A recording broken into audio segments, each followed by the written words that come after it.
Cody Campbell, President Trump, and everybody has the death of college football at their fingertips, and it's all in the guise of just doing something for the little guys. We'll talk about that next. This is the Locked On Ole Miss podcast.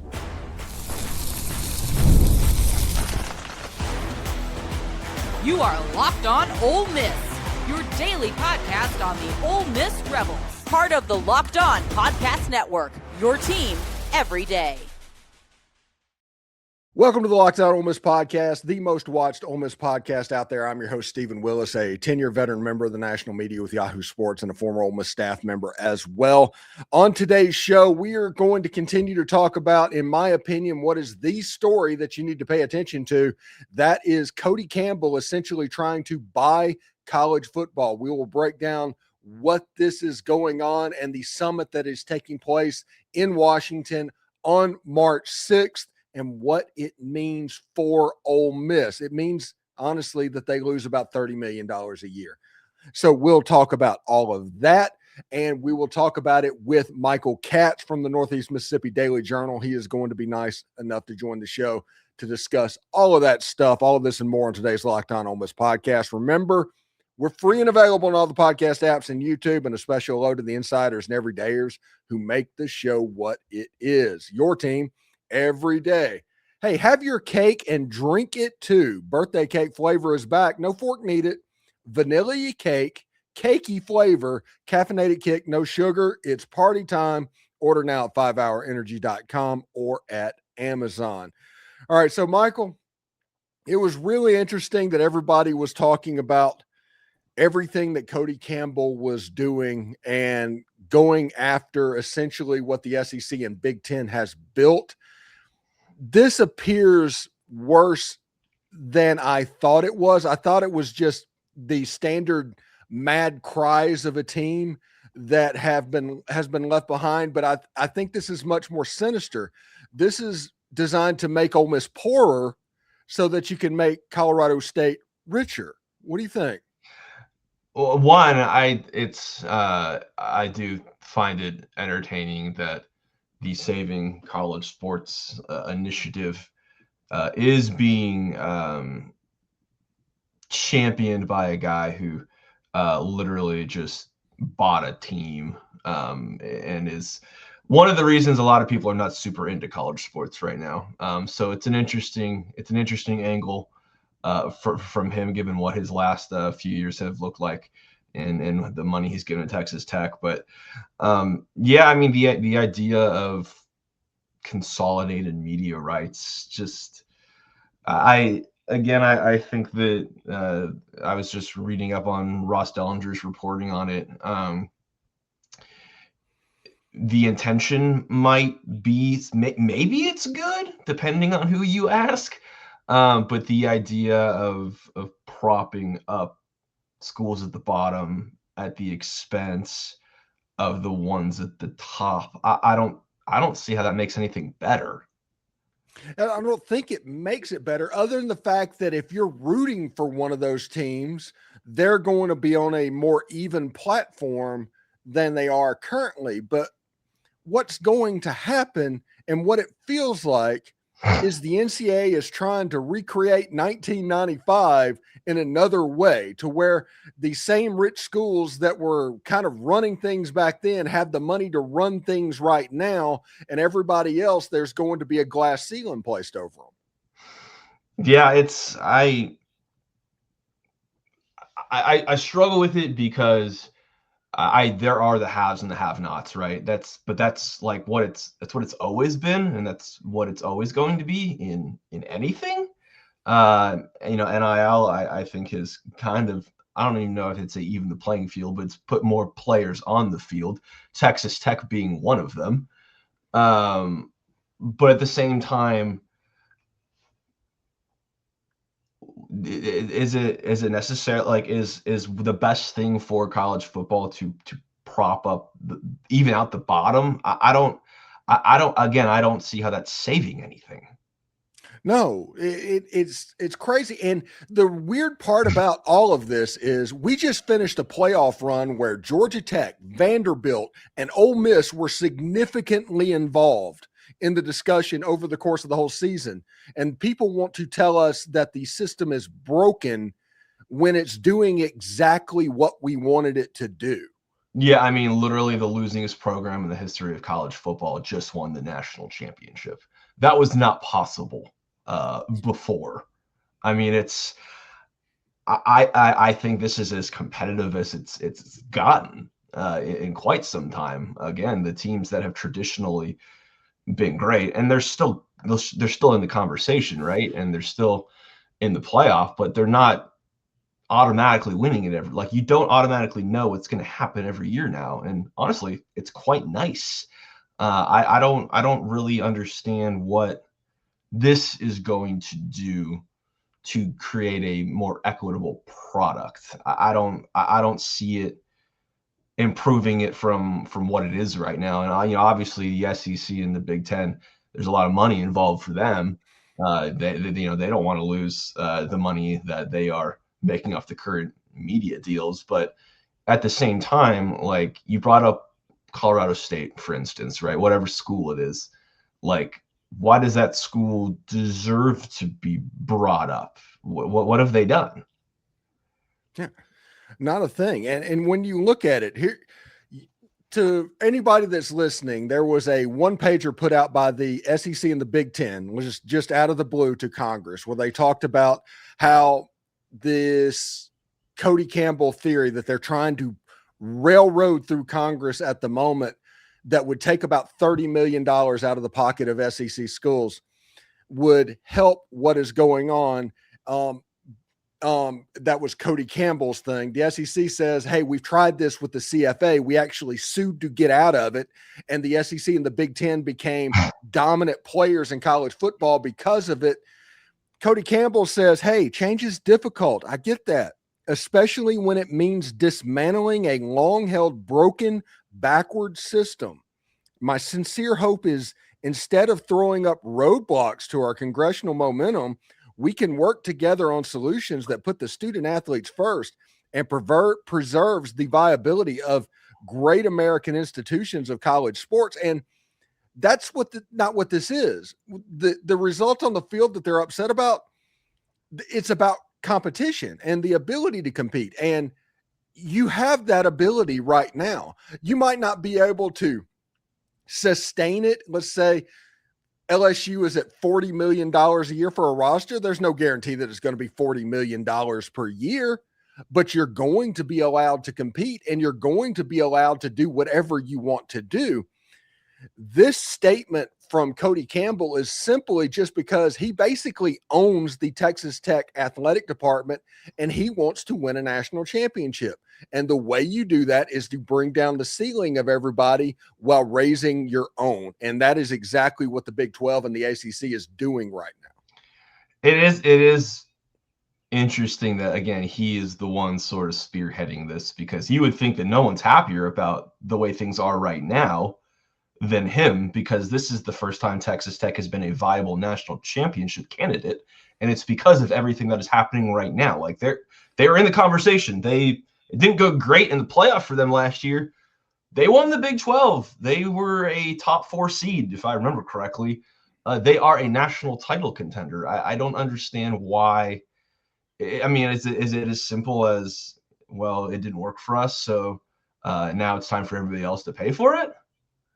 I think so, because whenever billionaires get in control, that's what it is. They just want the brass ring at the end and whatever it has to happen. They're not just thinking about raising themselves. They're okay with lowering your ceiling as well. And that's what it is. They're trying to eliminate SEC and Big Ten competition because their pathway would become a little bit easier. And you listen, going through the government, and I think there's going to be several people that's about to find out about this, but anytime that you start involving politician, that comes with strings. And whenever there are strings, it's not going to go like you want it to go. So what you're suggesting, Cody Campbell, is a government organization with total control of how money's distributed, how you get on television, all of that stuff in potentially one of the most corrupt eras of American politics, and you're going to count on them to do the right thing and not count on inherent biases, especially when a billionaire is spearheading this whole thing. Is that what I'm supposed to believe? Yeah, I mean, I know people have beef with the NCAA as it is. Imagine an organization in charge of all of the things that this one that is being proposed would, again, politicians and money is a dangerous combination. I think the NCAA would look like child's play compared to what that potentially could be in terms of their impact and the ability to make decisions that the majority of people probably aren't going to agree with. All right. So when we come back, we will talk to Michael about, well, what happens if the SEC just breaks away? Because I don't think there's a chance that they're going to give up a dime of that $30 million. And if they decide this is the way it's going to go, they will break away. And if they break away, exactly what it does it look like? We'll talk to Michael all about that next. Hey, welcome to the 5-Hour Energy Flavor Draft with 18 different flavors to choose from, including new options like Confetti Craze and Fruity Rainbow and Cotton Candy. There's something for everybody. The board is set, the flavors are ready, and I've got my number one pick for the 5-Hour Energy Draft. You know, I go back and forth thinking about this. I do this reader all the time.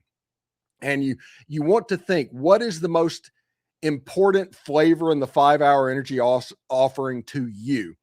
Today, I'm leaning grape. I think grape would be my number one draft pick right now. I love the OG flavors, you know, grape and berry and all of that going back and forth, but they even have stuff like cherry. You know, I've always talked about what I like about that. So I'm drafting grape number one, although I think the underrated flavor that everybody might need to pay attention to is pomegranate. Really tarty flavor that can really help you out when you're looking for that little 5-hour energy lift. You know, Confetti Craze, Fruity Rainbow, and Cotton Candy, I like them. New flavors, but I'm always going to be a fan of the OGs. And of course, berry is going to be very good. 5-hour energy shots give you a boost with zero sugar. Find your new favorite flavor of 5-hour energy shots available online at 5-hour energy or Amazon. You know, the biggest stretch of the college basketball season is almost here. Buzzer beaters, bracket busters, and those unforgettable moments that has everybody talking about the next day. Being there live for something like that, that's kind of bucket list type stuff. So the hard part is actually getting tickets. Long queues, prices jumping around, and surprise fees at checkout. The Game Time app gives fans the advantage with constant innovation. It is how you unlock amazing tickets and experiences in just a few taps. It's incredibly simple to use. The Game Time guarantee means 100% legitimate tickets delivered on time at the best price. And here's the best part. Fees are included in the price you see. What you see is what you pay, period. The seat view feature is a game changer. You can see a panoramic view from the exact seat that you're going to be in before you buy. No stress, no guesswork, just smooth experience from start to finish. That's exactly what you want during the busiest part of the season. So take the guesswork out of buying college basketball tickets with Game Time. Download the Game Time app, create an account, and use the code LOCKEDON for $20 off your first purchase. Again, create an account, redeem code LOCKEDON for $20 off. Download the Game Time app today. Hey, do us a favor, like, subscribe, and comment on the video. Subscribe to the podcast on whichever audio podcast you're listening to and give it a 5-star review. It costs absolutely nothing, but keeps all of this free. Thank you for making Locked On Ole Miss your first listen of the day, and thank you for making the Locked On Podcast Network the number one sports podcast network in America. That's all because of you taking in content like this. If you haven't already, go check out our Everydayer Club. You have an access to an audio feed that is ad-free for Locked On Ole Miss, compatible with Apple, Spotify, every major podcasting app. An invite to a members-only Locked On Everydayer Club Discord server, which includes a group chat just for listeners of this show. I'm on there quite a bit. And a special all-access episodes of Locked On Ole Miss. You can check out every day at about 8 o'clock Eastern time after the show where we're talking about what's going on, you have stuff from Coach Corey Burton, Daylon Flowers, Mike Huseman on that feed all the time. That's the only place that you can see those guys. So go to lockedonolemiss.supercast.com or tap the link down in the show notes below to learn more. All right, Michael, I'm trying to think. This is the first time that, I can see the end of the SEC NCAA road from here. You can see the end. You can see the dead end sign. The slow down road ending ahead sign is up there. But what do you think a true SEC Big Ten leaving the NCAA would actually look like? I don't know. I feel like we've thought about, like, we've teased this before, right? Like, the SEC is going to get fed up. Now it feels probably more real than it has. I'm genuinely curious what you think it looks like, because I can't really fathom it. I don't understand how it functions. The leadership, I don't understand how it survives. I really don't get it. Yeah, I think even before this happened, when all the Trinidad stuff was going on, I said, unless they got congressional help, the NCAA was going to be dead in 10 years. And I believed that at the time. Now, I'm not 100% sure that Ole Miss is going to be playing in the NCAA in football in 2030. I mean, it feels like it would be that quick. Now, what I think is you would see 40 teams brought together into this Premier League. You would see big names get pulled out of the conferences they're in, not Texas Tech, by the way, because they just guaranteed themselves not to have a seat at the table whenever that happens. But go get Clemson, go get North Carolina, get Notre Dame for the Big Ten. Both leagues have 20 different teams, and inside of the leagues that goes back into divisions, there's 2 10-team divisions in both leagues, and they kind of fight it out, and they play a playoff at the very end. You would have a schedule of essentially 11 or 12 Big 12 or SEC games without maybe with the championship game, since they're doing this, and then like an 8-team playoff would be the way I think it would go. And you know what the funny thing is? It would still outdraw anything that's not the NFL at this point. Do you think that if they're hypothetically picking some teams to be brought into it, are they leaving any teams behind? Yeah, I think Texas Tech. No, like if the SEC, would the SEC leave any of its current members? No, I do not think so. Because when you start a league, you want to have a little bit of balance. You don't want a murderer's row of 40 teams. Mm-hmm. You want something that's the reason I think that Vanderbilt would have a say. And not only that, Vanderbilt being a private school means that you can hide your servers from the Freedom of Information Act. So that's the reason Vanderbilt will always have a place. That's the reason Northwestern will always be in the Big Ten. But I do think it would be like 40 teams, and they're at, 16, and they're at 19 right now. So that is 35 teams. So 5 teams that are outside, the North Carolinas, the Notre Dames, the Clemsons. Probably you would see a knife fight between Florida State and Miami to try and get in the boat. The SEC is I think they're going to go after Kansas. They're going to go after some basketball brands. It might not make a ton of sense, but they're going to try and create some sort of massive entity that kind of moves the G5 into the G5 and becomes a little bit irrelevant because every major brand is in the SEC or the Big Ten or whatever thing they're called, the Premier League of football or whatever. I think that's what it looks like, and I think it looks like that fairly soon. Would there be any opportunity, do you think, for crossover between this new league and, would, say, Texas Tech ever be able to play Ole Miss? Or are those 2 completely different sports now? Yeah, I think it's – well, they were still in the same organization before. Whenever that you would go get an FCS team. Yeah. even though there was an autonomous thing, but they were together. I do not know if there would be that thing. And I don't know if you would want there to be that thing. If you were a fan. Now, if you were a coach, you probably want a couple of off games. But yeah, I mean, you're traveling up to Minnesota and you have a home game against Notre Dame, and all of a sudden you have Rutgers on your schedule. You know, Rutgers kind of becomes the FCS game. He's coming to Oxford, Mississippi. And then you have your conference games of going, what's going on. It would be an unbelievable win, honestly, for the Big Ten or SEC. And that's one of the reasons I think that, this is a Trojan horse and it's unbelievably communistic. It's like the textbook definition of communism. But I'm not so sure that the whole plan is not for the Big Ten and the SEC to get out. I mean, if there was ever an opportunity, this does seem like a kind of a perfect place for, well, hey, we've been thinking about it anyway. There's no reason for us not to now. I mean, again, you are not going to willingly leave $30 million on the table. That's just never going to happen. You can't ask anybody to do that. Nobody is going to do that. Yeah, and he actually said in his thing, so much of his proposal is trust me, bro.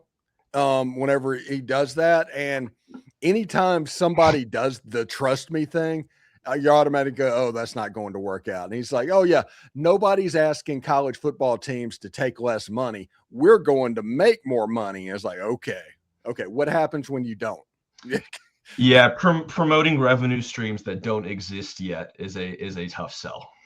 Yeah, especially in this era where media rights streams are going down, the prices, to where you expect the next television deal to be less than the current one. So I just don't know how you can do that. All right, when we come back, we will talk to Michael. We'll start talking about spring football and the wants for Pete Golding going into this spring right here. This is the Locked On Ole Miss podcast. Hey, Coast Pay is giving Locked On College listeners up to $2,000 credit for your business when you get started today. If you manage a crew, construction, HVAC, landscaping, or any operation with trucks on the road, you already know how messy gas and material spending can get. Cards get shared, receipts disappear, month-end schedules turn into a headache. Coast Pay fixes all of that. Coast Pay is the modern fuel car and expense management tool built specifically for fleets. Fuel, management, and materials all in one card with real control and instant visibility. Every transaction shows up the moment it happens. No surprise. If somebody fuels up at an odd time or tries to buy something outside of their limit, you'll know instantly. Automatic receipts capture that make month end simple. Fraud protection with employee check-ins by text. No shared pins. Works everywhere Visa is accepted. No T-tours to specific stations. It's built for operators who don't have time to chase paperwork. And unlike fuel cards, there are no contracts or commitments, just smarter expense control. Right now, Coast Pay is offering our listeners up to $2,000 when you get started with coastpay.com/lockedoncollege. Go to coastpay.com/lockedoncollege to see how you can earn up to $2,000 credit. Terms apply. The Coast Pay commercial credit card is issued by Celtic Bank. All card accounts are subject to credit approval. All right, so spring practice is coming up in a couple of weeks. I mean, we're starting to wait on official word of dates pretty much any day now. Listen, what are the two things that Pete Golding wants to see in this spring practice? I mean, if you're looking for the things that you are unsure of or you're trying to sort through, and again, spring practice is always, it's hard to gauge like how much you're going to learn because not every team really wants to learn that much during spring ball. I can think of a former coach who wasn't necessarily always trying to learn a ton. But I think if you're looking for the things that you would like to get settled, it's who is going to be your premier edge, who's going to be your sack artist, and maybe it's one guy, maybe it's several who contribute to that. But I think you're trying to figure that out. And two, sorting through the wide receivers, who is going to be maybe not a number, and like your quote unquote number one who's going to have 1,500 yards, but I think you're looking for who are my 2 or 3 guys who are going to lead this thing, because they lost a lot of production in that room, whether it be through graduation or the transfer portal. You got some talented guys. You brought in some really nice guys, but how does that room fit together? Who does Trinidad have the best chemistry with? I think those are the 2 things that, at least if I'm Pete Golding, which I'm not, I am trying to, I need to get those things sorted out sooner than later. Yeah, and like Caleb Odom is just an unbelievable piece. I do not think he's going back to wide receiver, but that tight end room has a chance to be pretty stacked. Luke Haas, Michael Smith coming in, who has a lot of the same traits as Daquan Wright. How do you think that John David Baker will attack this tight end room? And do you think that will be a point that's important to him? Yeah, I mean, you would, again, I think that all good offensive play callers will work with what their strengths are. And right now, that tight end room looks pretty good. It's definitely not a liability, that's for sure. I mean, you've got a lot of different bodies and a lot of different guys who can do a lot of different things, kind of the way that we envisioned the tight end room looking that last year before Luke Haas got hurt. Daquan Wright was an all-SEC caliber guy. He's a really good player. There's a reason he got the ball. If you think that your tight ends are going to be better options, maybe not better options, but you're not losing anything when you're throwing to them rather than some of the receivers, I think you do it. And when you've got guys like Caleb Odom, who is a matchup nightmare because of his skill set, and we saw it in flashes last year. And again, I think it's, this was a guy who was learning this position. I mean, that's not easy to do. Having him as in the tight end room for another year, hypothetically, I think is going to be really, really good for him. It could really sort of take him to the next level. But, I think there's some really good pieces in that receiver room. I just don't know how they all sort of stack up. I think that tight end room, I feel like a little bit more of what you have.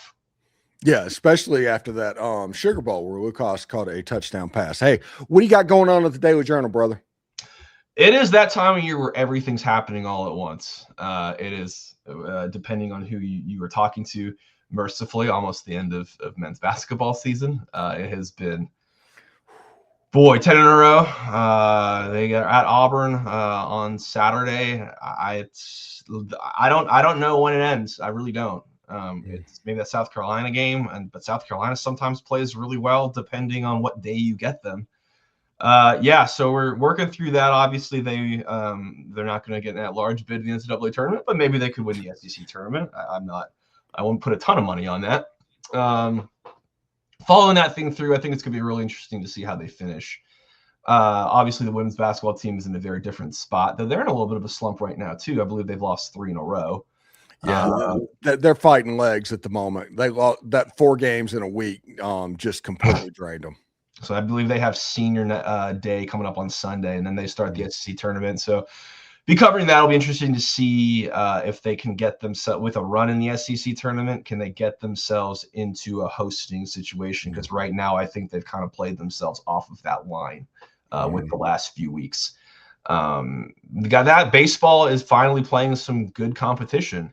They play Baylor here in about an hour and a half, Ohio State the next day, and then national runner-up Coastal Carolina on Sunday. So a lot of cool things happening. I'm actually really curious to see how this baseball weekend shapes up. I think they're good, but like how good are they? I think we're going to know a little bit more in the next few days. All right, Michael, thank you so much for stopping by, and we'll talk to you next week, buddy. Sounds good, man. All right, man. Thanks again for tuning in to today's Locked On Ole Miss podcast. We're going to continue to talk about the crazy summit that's about to happen and them trying to communize college sports at the moment.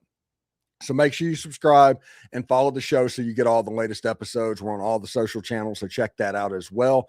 If you never miss an episode, the Everydayer Club is built for you. Get Locked On Ole Miss ad-free, plus members-only Discord access and more.